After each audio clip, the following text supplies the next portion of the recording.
静处无灾殃，闹处有祸患，天启偏至期。Quiet places are free from misfortune, but places of excitement may breed disaster. Xiefeng. Translation edited by Jiejing. My kitchen at home is 20 square meters. Occasionally, I would see a few light red ants here and there, on the floor, by the sink, on the countertop, or hurriedly searching for food on the cupboard. Since their numbers were small, my partner and I never paid them much attention, allowing them to roam freely and do as they pleased. Later on, we noticed that their numbers kept increasing. Sometimes, we would see more than 10 of them scurrying around, so we had no choice but to take appropriate measures to remove them.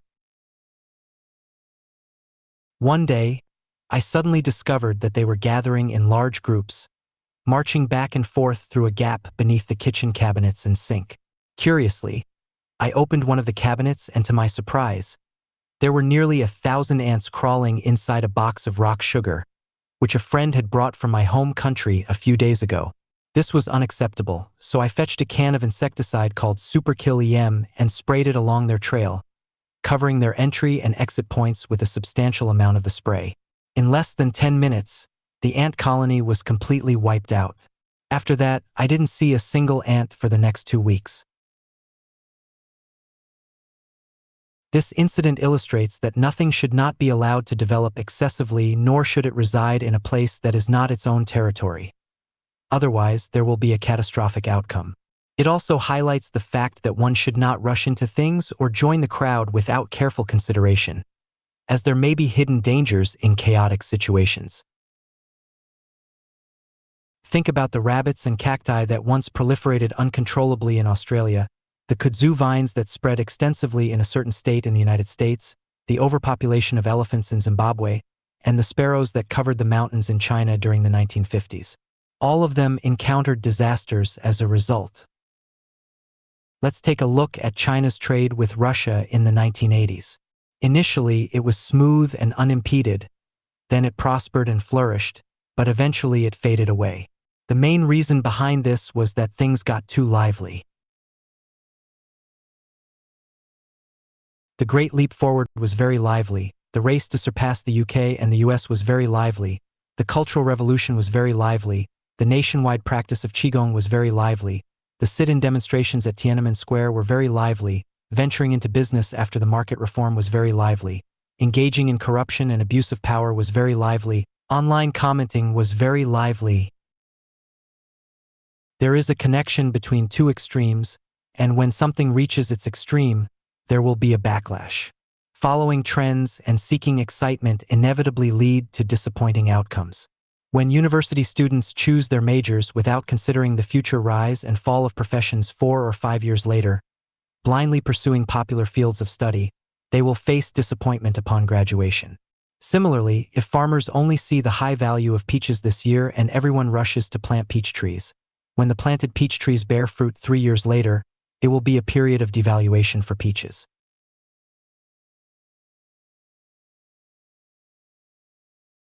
Observing the prevalent trend in China today where many people exhaustively strive to strike it rich through primitive accumulation, alongside government officials eagerly leveraging their positions to amass wealth, it appears to be considered normal, a case of to gain without working. However, when this fervor reaches its peak, it signals the commencement of tragedy in many people's lives. In chaotic situations, there are hidden dangers and wise individuals should avoid them. 贵者不清显，天启偏之六。 The noble rarely appear. Xiefeng. Translation edited by Jiejing. There were 3 strange encounters that made me realize the noble do not easily reveal themselves. The first one was in March 1994, in the Kirokiol area of Matabiland North Province in Zimbabwe. It was a quiet day, and I was driving my pickup truck along an abandoned path, venturing deeper into the jungle. As I reached a small hill, I turned off the engine and was about to get out when I suddenly saw a white deer on the hill.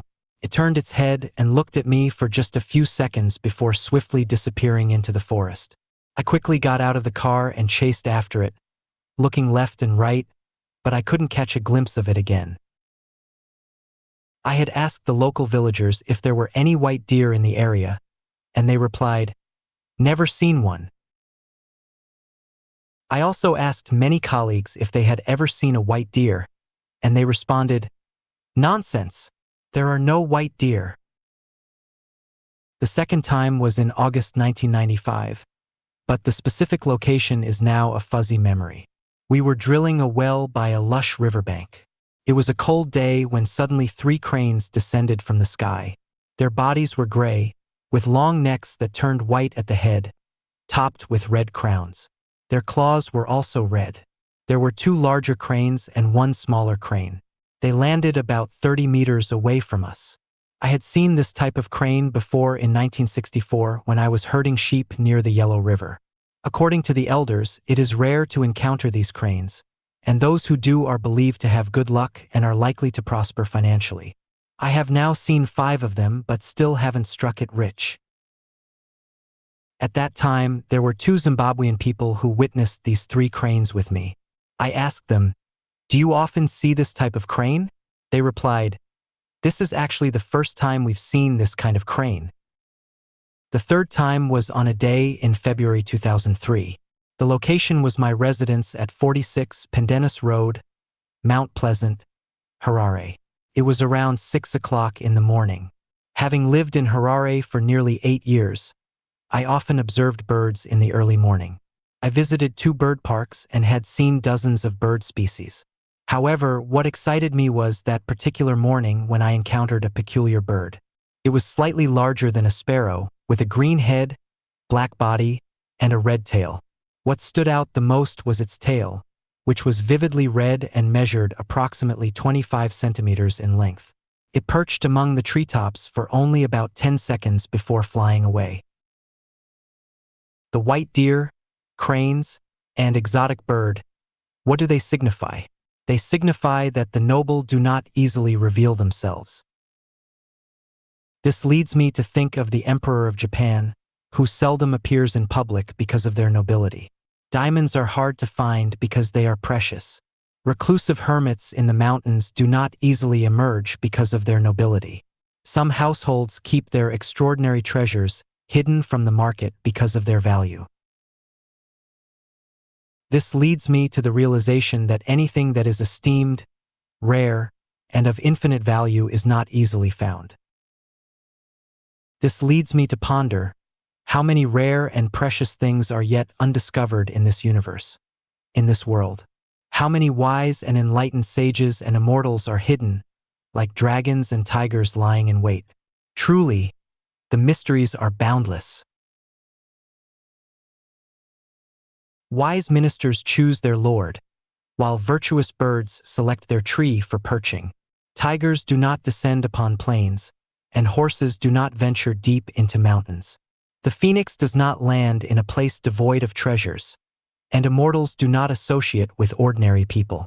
Blinded by a single leaf, one cannot see Mount Tai, and without destiny, it is difficult for a person to encounter extraordinary experiences.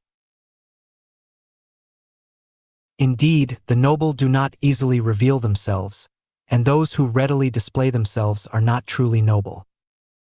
我奶奶到底是谁？我又是谁？天启篇之2。Who is my grandmother after all? And who am I? Xiefeng. Translation edited by Jejing. If one contemplates the heavens and earth incessantly, profound principles will eventually become clear. Let's leave it to fate. These are 2 phrases that my grandmother often said when telling fairy tales. Contemplate the heavens and earth? How does one contemplate? Profound principles? What are these profound principles? Fate? What does fate mean? This ignorant and foolish grandson, why didn't I ask my grandmother about these questions in the first place? It wasn't until more than 20 years after her departure that I remembered to inquire about these matters. I have asked the sun, moon, stars, inquired about the mountains and rivers, questioned the gods, Buddhas, and immortals, and even inquired about the winds, clouds, rain, and snow. The answer I received was mystery. I have no choice but to trace back to my grandmother and suddenly realize that this grandmother of mine is extraordinary. Grandma was illiterate, yet she knew countless fairy tales and could speak eloquently, presenting one set of principles after another. This left my highly educated uncle and other learned individuals with no opportunity to interject, but instead compelled them to listen attentively. Grandma's cleanliness and tidiness were renowned. Her cleanliness was not only reflected in her immaculate attire and perfectly arranged hair, but also in the spotless and bright tables, chairs, and benches, as well as the orderly interior decor. It was further evident in the often overlooked dark corners that most people easily neglect, such as under the table and cabinet, in the corners of the walls, behind the door and under the food steamer, and inside the bucket next to the stove, where cleanliness surpassed even the external appearance. In my memory, Grandma never went to burn incense or worship Buddha, yet she strictly abstained from meat. Not only did she refrain from eating beef, mutton, chicken, duck, or fish, but she also never even tasted eggs involving any of these. One summer during the harvest season, while Grandma was cutting wheat, a wheat awn got stuck in her throat. As my uncle and father recounted, Grandma immediately threw down the sickle, stood up and said, "Whether you continue harvesting this wheat is your business. I will never engage in farming again." The next day, she rented a storefront in the county town and opened a Zhang family steamed bread shop. Within a year, this Zhang family steamed bread shop became renowned far and wide. When my father was young, during an argument with Grandma, he wanted to show her a little lesson. He took a pig-killing knife and a rope, stabbed his own ankle bone and tendons, then looped the rope through and hung himself upside down on a forked tree branch in the courtyard. If such a scene had occurred with an ordinary mother, she would have been terrified, at the very least shouting and screaming. However, my grandmother, witnessing her son's foolish act, calmly and disdainfully pointed at her own neck and said, "Son, stabbing your ankle is nothing remarkable. If you want to stab here next time." After saying this, she completely disregarded her own son hanging upside down on the tree as if nothing had happened and walked away. My father, watching Grandma's receding figure, was completely conquered. Instead of giving Grandma a little lesson, she ended up giving him a little lesson. My mother held great respect for Grandma and often exclaimed to me, "If your grandmother were a man, she would pierce a hole through the sky." It is vulgar and intolerable to simply describe the extraordinary and unconventional actions of my grandmother. How could she, an illiterate peasant woman, possess knowledge of so many fairy tales? Why would a person who does not burn incense or worship Buddha abstain from meat? In the ever-changing weather of the scorching summer, when the golden ripe wheat must be urgently harvested, why would my grandmother, just because of a minor incident of a wheat awn getting stuck in her throat, angrily abandon farming without hesitation? When her own son pierced himself and hung upside down from a tree, why didn't the mother feel any distress and simply walked away as if nothing had happened? It's a mystery.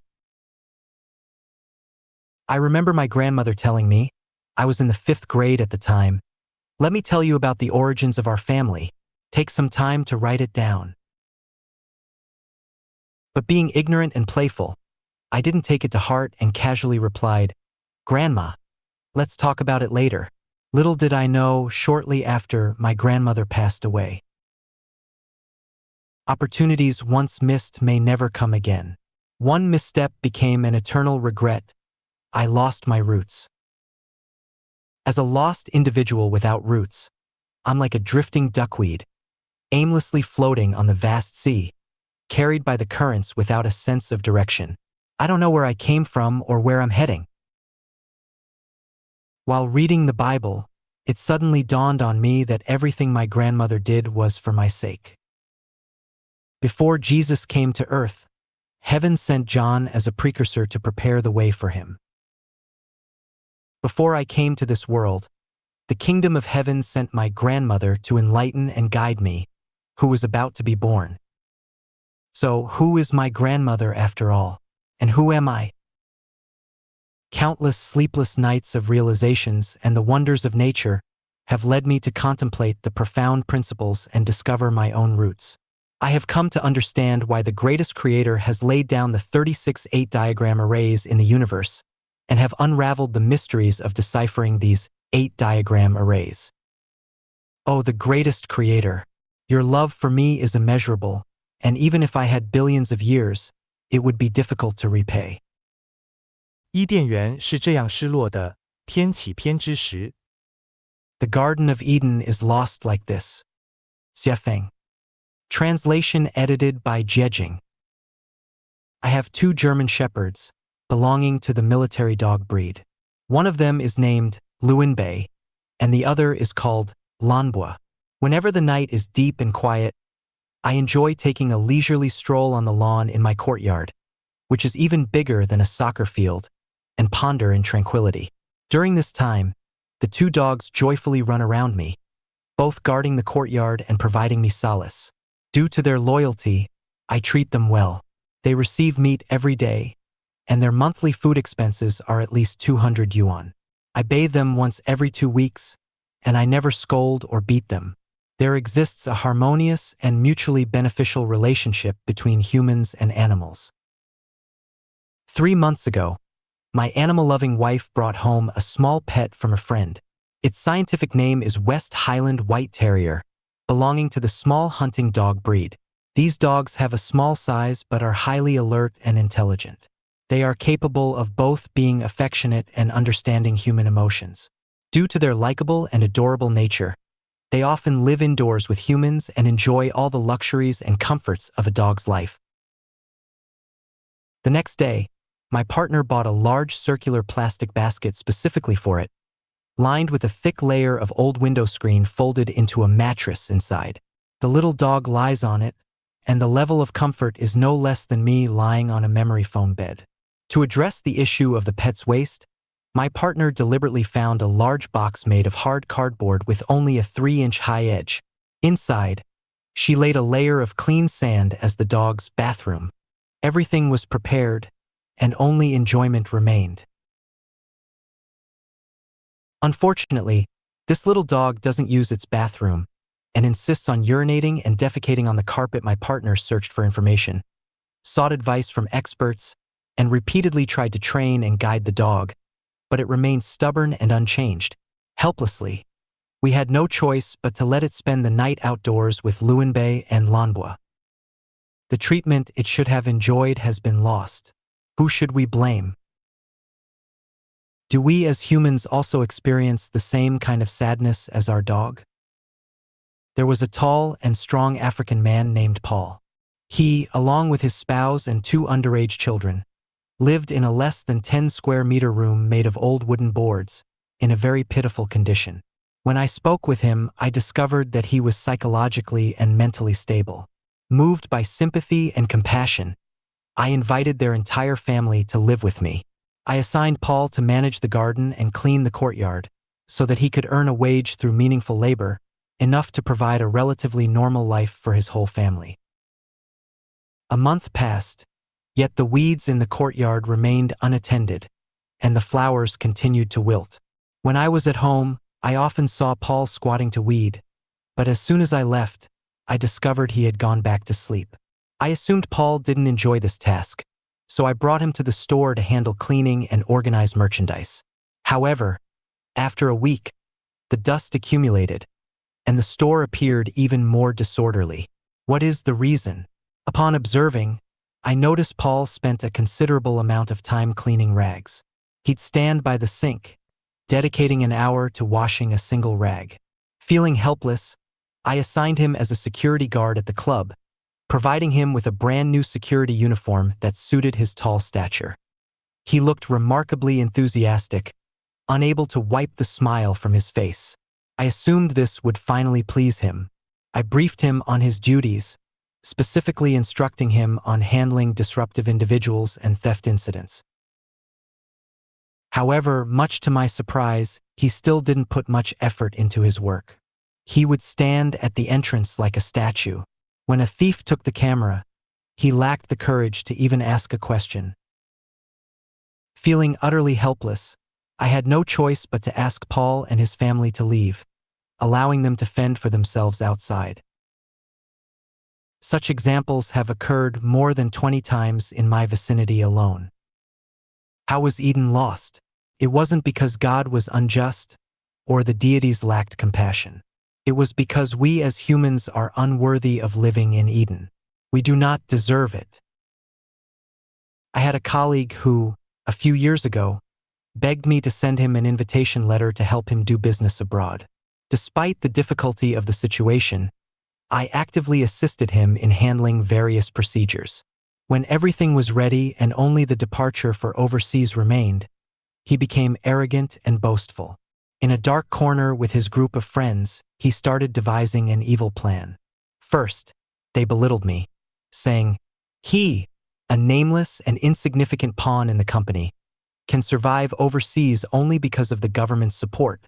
If he can survive abroad, aren't we all better than him?" They then developed a detailed plan on how to initially rely on my assistance to establish themselves overseas, and subsequently how to kick me aside and surpass me. Upon hearing this news, I immediately sent him a fax message. "There has been a change in circumstances, and I am unable to accommodate you temporarily. Let's discuss this in the future." How was Eden lost? The expulsion of Adam and Eve from Eden had special reasons, but one factor was their own actions, disobeying the rules and taking the forbidden fruit. When individuals face misfortune, the majority of people's initial reaction is to seek various reasons to absolve themselves. They can always find sufficient reasons to blame the heavens, the earth, society, and others, but they rarely look within themselves for the causes. When humanity as a whole faces misfortune, many people begin to blame the greatest creator, gods and Buddhas, unwilling to look for reasons within human moral behavior. Alternatively, they may pray to the greatest creator, gods and Buddhas, seeking salvation for humanity, yet they are reluctant to reflect on their own actions and make necessary changes for self-improvement. The old Eden has been lost, and the new Eden has long been established, with its gates open to everyone. My disobedient little dog would certainly not be able to enter Eden.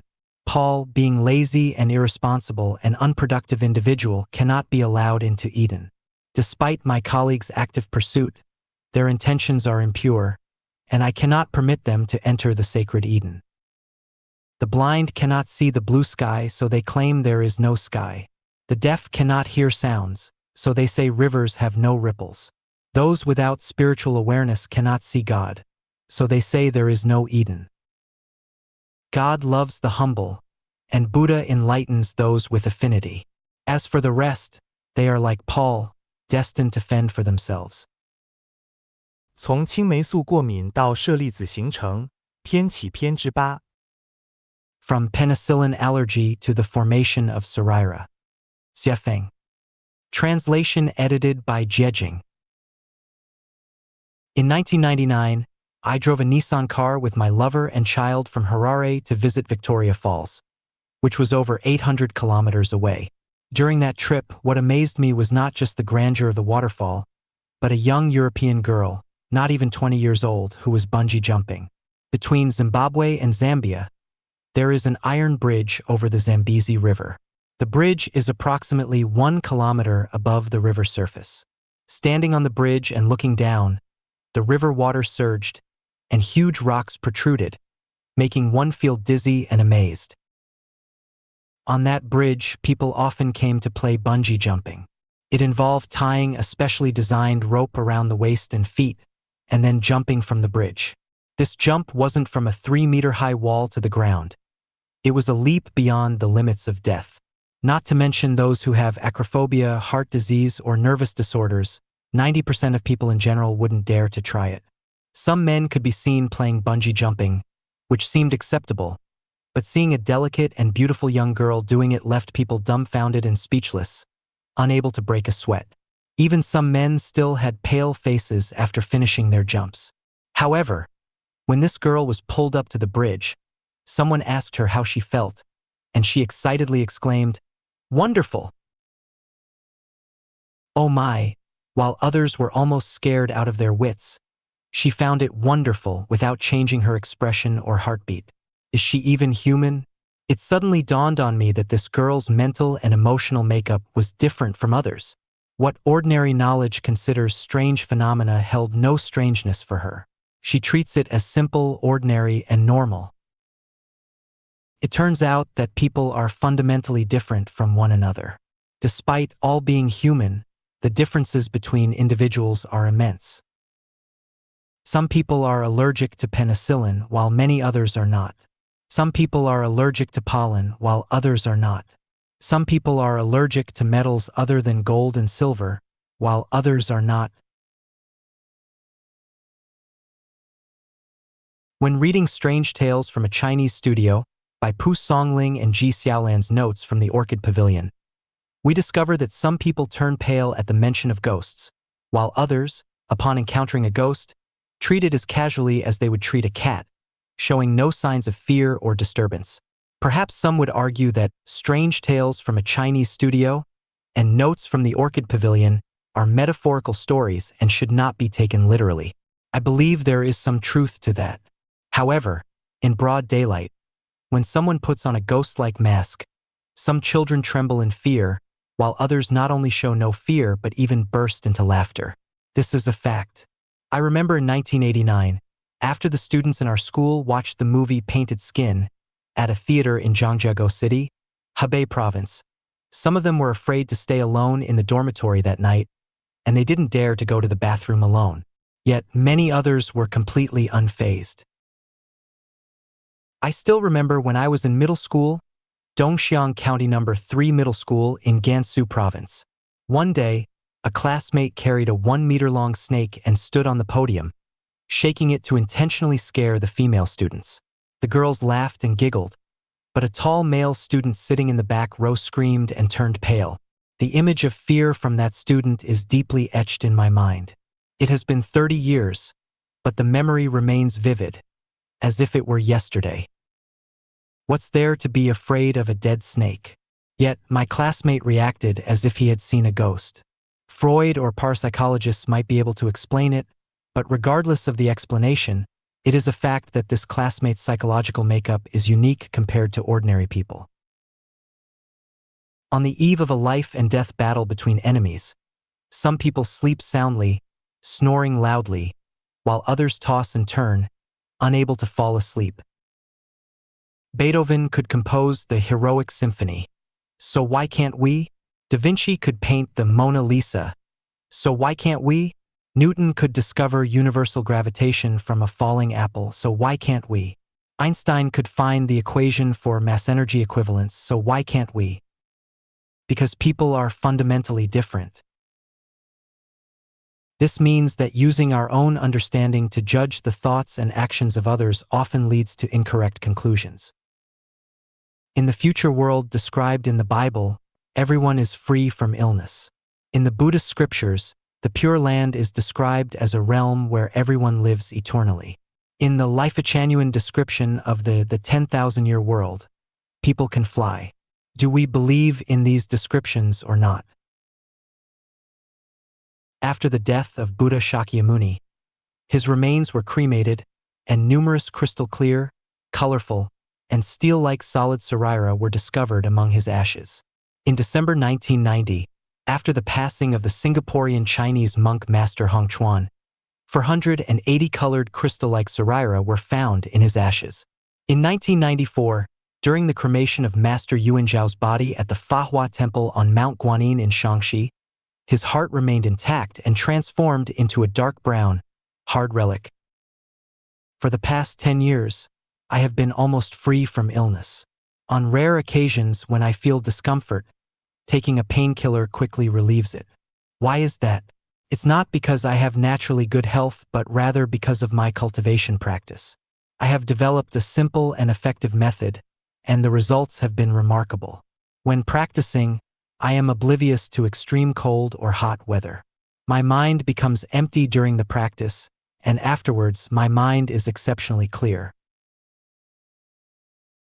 The Viagra that can excite human nature, as well as opioids, heroin, and other pain-relieving drugs that can evoke intense emotions and a sense of transcendence, may have no effect on some people. Perhaps you have not heard of this before. In the recent days, in the article The True Face of Chinese History in 5,000 Years of Up and Down, published on the website Chinese Soul, the author Xin Yuan stated, "The perfect return of the Yellow Emperor indicates that human beings can return to the heavens through cultivation. The only channel of communication between humans and gods is cultivation." The Bible, the Quran, the Diamond Sutra, and the Tao Te Ching all contain basic knowledge. However, many people are allergic to this basic knowledge. Regardless of the content of these scriptures, as soon as they hear the word scripture, they become allergic.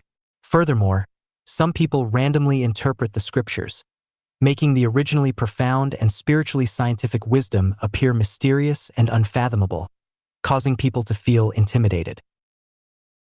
When the seasonal flu virus arrives, many people may catch a cold, but when SARS strikes, some people will never get SARS.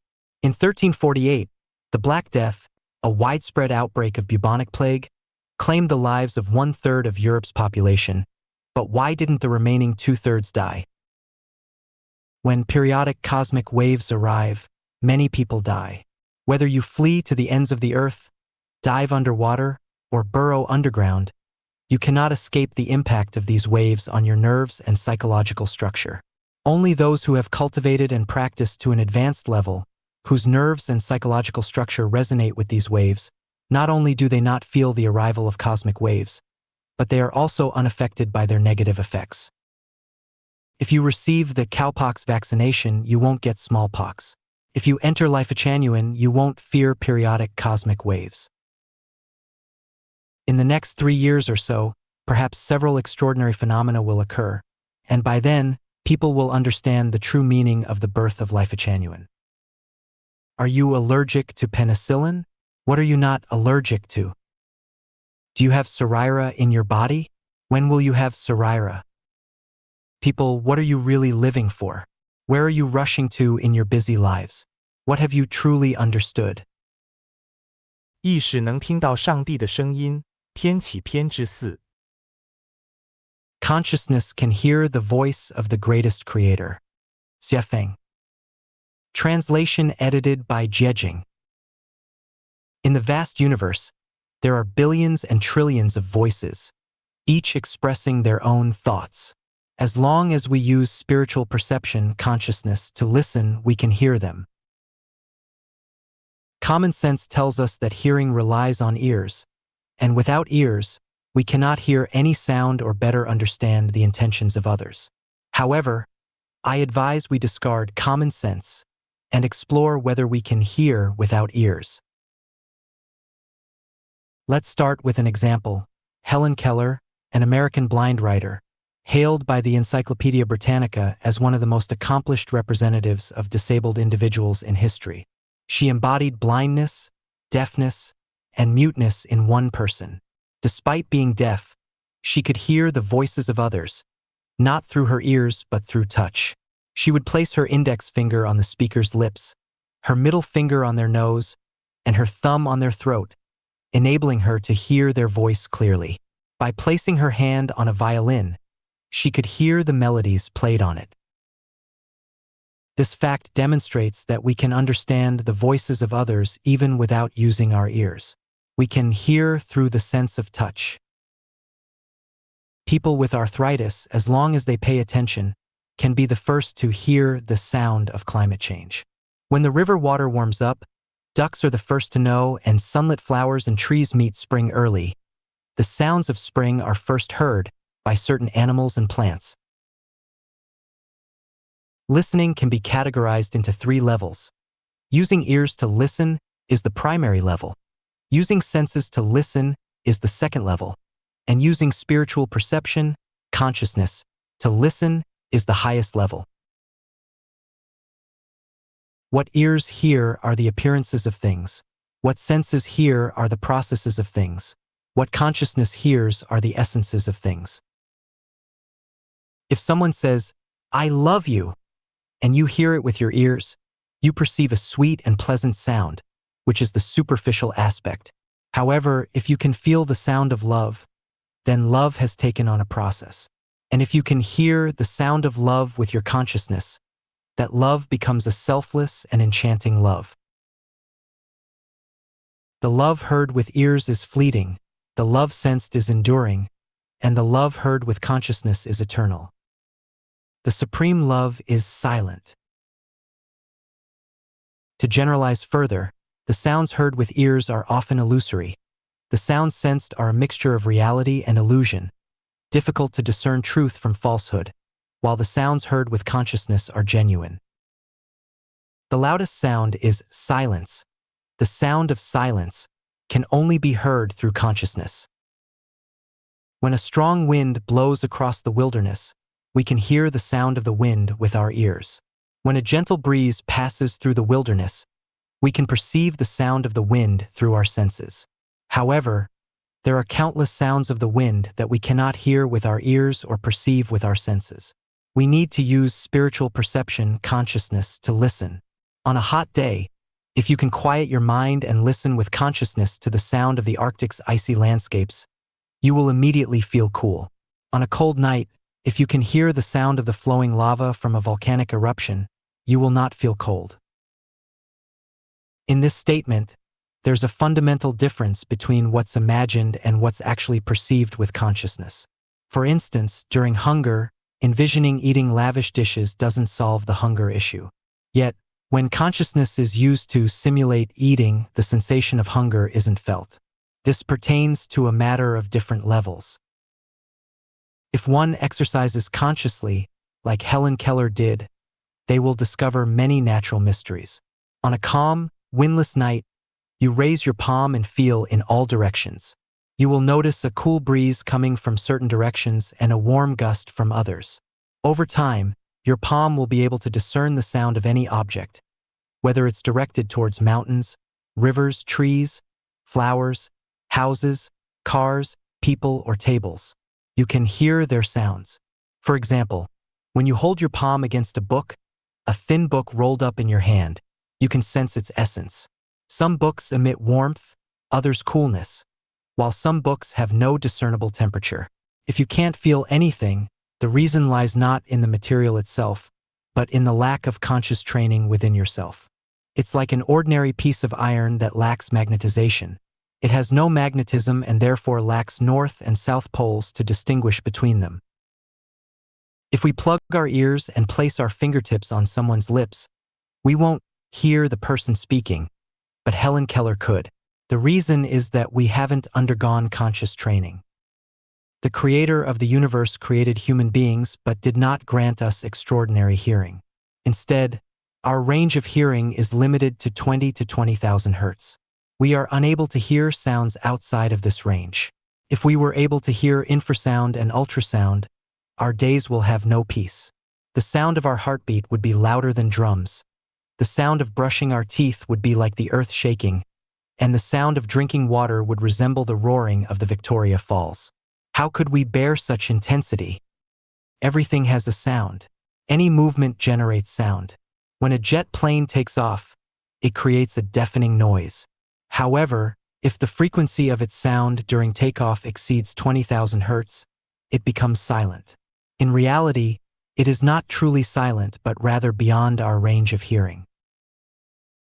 There are certain sounds we cannot hear because we are ordinary individuals, and only a few exceptional people can hear them because they are extraordinary beings. There are certain sounds we cannot hear because we are listening with our ears, while some individuals can hear them because they are listening with their consciousness. The thoughts and activities of the human mind have sound. The processes of conscious thinking have sound. These sounds accurately and unmistakably reveal the inner world of every individual to the vast world. Consequently, the greatest creator also accurately and unmistakably knows the nobility and baseness of our inner world. In Chinese history, many extraordinary individuals emerged who possessed knowledge of numerous mysteries of the universe. They warned us, even whispered words are heard by heaven like thunder, hidden intentions are seen by divine eyes like lightning. Keep your heart pure and your thoughts clear. Desire no guilt in the open. Offend not in the unseen. In all matters, advise against concealing the truth, for within 3 feet above your head, there are divine beings, and so on. They explicitly conveyed to us that any activity within our inner world generates a sound that may be inaudible to humans but is distinctly heard by the greatest creator and gods and Buddhas, resonating like thunderous lightning. Jesus, Shakyamuni, Laozi, and others have left us with wisdom rather than the mysteries of the universe.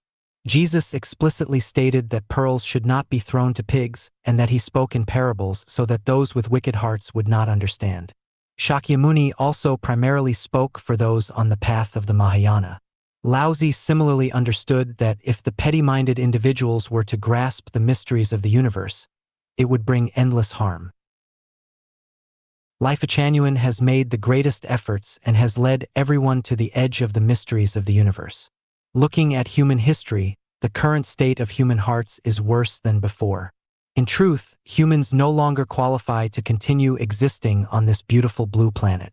However, gods and Buddhas are unwilling to give up and still want to make one last effort, even though the chances of realizing this desire are only 1 in 10,000. Everything within our inner being is heard without omission by the greatest creator. Similarly, the greatest creator selflessly communicates his intentions to each and every one of us. The reason we cannot hear the voice of the greatest creator lies in the fact that our spiritual perception, consciousness, has become deaf. We have been misled by appearances, our consciousness is too chaotic and restless, and we lack concentration and focus. Shakyamuni sat under the Bodhi tree for 7 days and nights, fully concentrated, before hearing the voice of the greatest creator and attaining enlightenment to become a Buddha. Any individual who can hear the voice of the greatest creator will undoubtedly achieve Buddhahood. The souls can resonate with one another, and extraordinary consciousness can hear the voice of the greatest creator. May all beings become Buddhas. 知识与智慧，天启篇之9。 Knowledge and wisdom. 雪峰 Xiefeng. Translation edited by Jejing. In the movie Fearless, Hui Yuanjia is a master of martial arts. His shadowless fist allows him to overcome enemies, catch them off guard, and make them defenseless. It is an unstoppable technique that leaves opponents unable to defend themselves and provides them no room for counterattacks. The power of the shadowless fist lies in its lack of a fixed pattern. It is highly versatile, constantly changing, and adaptable to any situation. It may seem complex with only one move, yet it contains endless variations and techniques. The shadowless fist is a technique without a technique. If you were to ask Hui Yuanjia, Master Hua, how many patterns does your shadowless fist have, and how can one learn it? Hui Yuanjia would not be able to give you a definitive answer because even he himself is uncertain. The secret of the shadowless fist lies in its embodiment of the essence of martial arts. Regardless of the specific martial art, philosophy, thoughts, or methods, once it becomes one with the Tao, it becomes unfathomable, only to be comprehended through personal insight, impossible to express in words. Confucius once questioned Laozi about the Tao and later said to his disciples, "Birds, I know they can fly. Fish, I know they can swim. Beasts, I know they can run. Running beasts can be caught in a net, swimming fish can be caught with a mesh, and flying birds can be shot down with an arrow. As for the dragon, I simply don't know. It rides the winds and ascends directly to the 9th heaven." Today, having met Laozi, isn't he just like a dragon? Confucius, a sage renowned for his profound knowledge and wisdom, when faced with the wisdom of Laozi, lacked the ability to fully comprehend it. He could not perceive the limits of Laozi's wisdom because Laozi's wisdom, much like Hui Yuanjia's shadowless fist, is something that is without action, yet accomplishes everything. It is elusive, just like not seeing its head when approaching, nor its tail when following. It is like a tiger trying to swallow the sky, with nowhere to find an opening.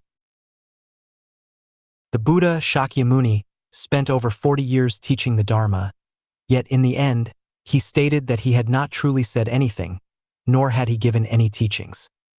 He said to Subhuti, Subhuti, do not say that the Tathagata thinks, I must expound the Dharma,